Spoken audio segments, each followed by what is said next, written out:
Hydrogen Theater and Fibery Foods proudly return with the penultimate episode of the space thriller Gauntlet Duty. And remember, if you're in a jam because your shipment of communion wafers was placed on back order, or your rabbi took sick before they could perform the kosher blessing, Fibery Foods has a fully staffed religious food division prepared to assist in resolving these inconvenient acts of God. Yes, from holy wafers to communion wine, from kosher to halal, and everything in between, Fibery Foods is there to bring you closer to God. Last time, our intrepid band were confronted with a simple yet overwhelming fact. They are all in their cryotubes aboard a lifeboat, experiencing all of these events entirely in their heads, yet shared with one another. Pop, overcome by this knowledge, succumbed to Dickian's shock, and now the others must carry him as they face a trial which Pop himself unwittingly devised, trapped in a fable of Franz Kafka. As they carry Pop, unsure of what to do next, Snap speaks to Astrid. Aren't you tired of dying? Not yet.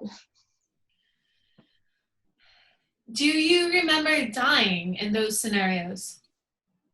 I remember drowning. Do you remember anything? I don't remember dying in either Dr. Slug's dream reality or in the water. The ray gun blast just took me down, and I think I hit my head on the boat when I went overboard. As Crackle describes her death in the storm, Pop grunts and weakly struggles in their arms. That's a good sign. You think he can hear us? I'm sure he can. We were talking about his granddaughter when he stirred. Grandfather, it's Crackle, your granddaughter. Snap and Crackle stare in wonderment as Pop begins to grunt and struggle more. Gran!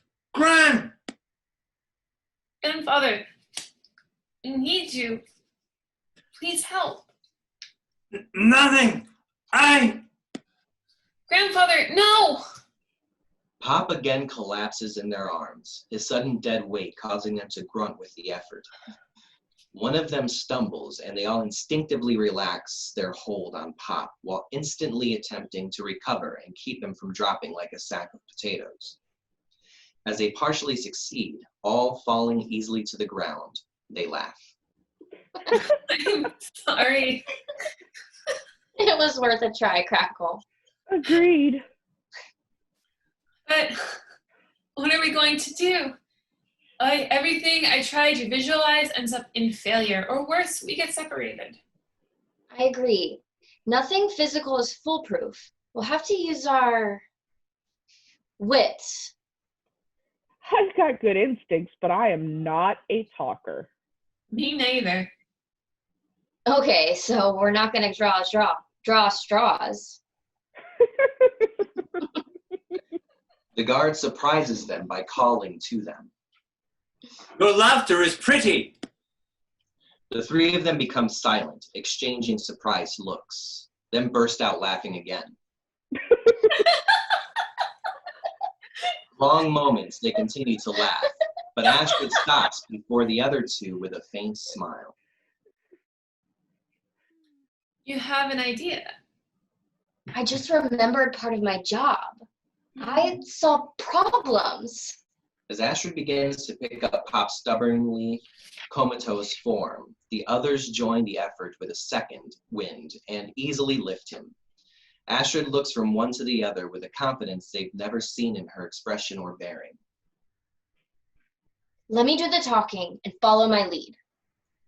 The two women simply nod their heads as the three recommence carrying Pop towards the guard. As they get within a few yards, they stop and ease Pop onto the ground and stand around him as Astrid subtly directs the other two with gestures and glances. She looks up and speaks in a commanding voice to the guard. You say you liked our laughter. It was pretty. I have never heard anything like it. Could you hear anything we were saying? No, I only heard the laughter. That was hard to hear over the wind gusts that plague this valley. This man here, he's in our care, but he's sick. He needs medical care. The guard stares at them for a long moment. We seek medical care inside, or at least a clean place for him to rest. I do not have the authority. It's not a question of your authority. Is medical care available inside? I don't know. May we find out? I don't know. I'm Mr. Pop's attorney. Attorney? Lawyer? Lawyer? Crackle leans over and whispers. Solicitors? Ah, solicitors! The second guard speaks of solicitors. May we speak to the second guard? All right, but I may be punished. Will you laugh for me one more time? The women are so surprised by the request, they laugh easily and hard.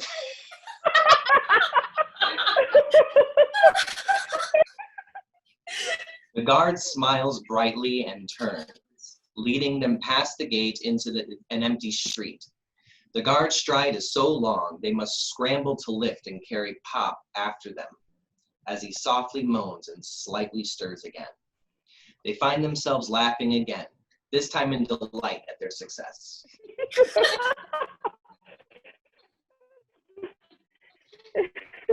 It is difficult to keep pace with the guard, but after losing them on the first turn, he doubles back, now periodically stopping and turning to monitor their progress.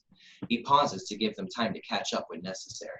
The streets are empty. There's no sign of life. This law is a pretty lonely guy. Shh! They turn a final corner, and there sits the second guard, even larger and more forbidding than the first. His beard is immaculately groomed, his uniform well pressed and modestly colorful. What are you doing here? Who are these people? They are solicitors. The man is sick and requires... Does he have the plague? Remove him at once. Sir, our client has Dickian shock. It's not contagious, but he requires medical attention, or at least a clean place to lay. I have never heard of Dickian shock. I assure you it exists, but perhaps it's uncommon to these parts. The second guard looks down at them. Solicitors. The second guard strokes his beard. I thought you were right to bring them. He must be tended to. Follow me. The guard heaves himself off his stool, towering over the first guard as well as the woman and Pop. With only a gesture, he slowly, mindfully strides deeper into the fortress. In the process of bringing Pop, they let his body slip, and they laugh again. The second guard stops and turns. Your laughter is beautiful. Thank you. I will take you to the courthouse. There is a room where he could rest. The second guard abruptly turns to the first guard. Your work here is finished. Return to the gate. Yes, sir. The ground shakes as the first guard bounds out of sight, his progress punctuated by swift, heavy steps as he navigates the maze back to his post. It's not far. Through this door now. As he leads them through a huge, ornate wooden doorway, Astrid gasps. Astrid! Is something wrong? Suddenly, she collapses, bringing Pop to the floor as the others fail to compensate for her lack of support. What is the matter? One of our group has collapsed. We may need to carry her. Leave her. She is merely a solicitor. Someone will come to collect her in time. Crackle whispers to Snap. I don't think we can do anything for her here anyway, Snap. A hunch? Yes, I agree. We can return for her when we see where we're going. The second guard speaks impatiently to them. It's not far now. Come. Pop! Astrid collapsed. Pop!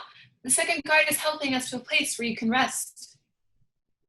Pop stirs as they carry him down the hall to an open doorway. The second guard stands beside it. In long minutes, they struggle to carry him over the threshold into the light. Where is the third guard? There is no third guard. Wait here. As they enter the room and adjust to the intense light, they gasp and discover that they are back on board the ship. When they hear the door shut behind them, they turn to see only a modern bulkhead instead of wood. Astrid! Astrid! What will become of Astrid? Is she lost in Pop's scenario? If she is, what will become of them without her? Will the powers that have brought them to this pass abandon them or unleash some new trial? Tune in next week for the rousing conclusion of Gauntlet Duty from Hydrogen Theater and Fibery Foods. And folks, to commemorate the reign of King Leopold II of Belgium, Fibery Foods is proud to announce an exclusive release. Belgian chocolate life-size human forearms with tastefully stitched stumps where the hands should be, exquisitely detailed and crafted for Fibery Foods in collaboration with free trade chocolatiers. You'll be able to meditate on King Leopold's reign with every savory bite of this rare treat, while supplies last.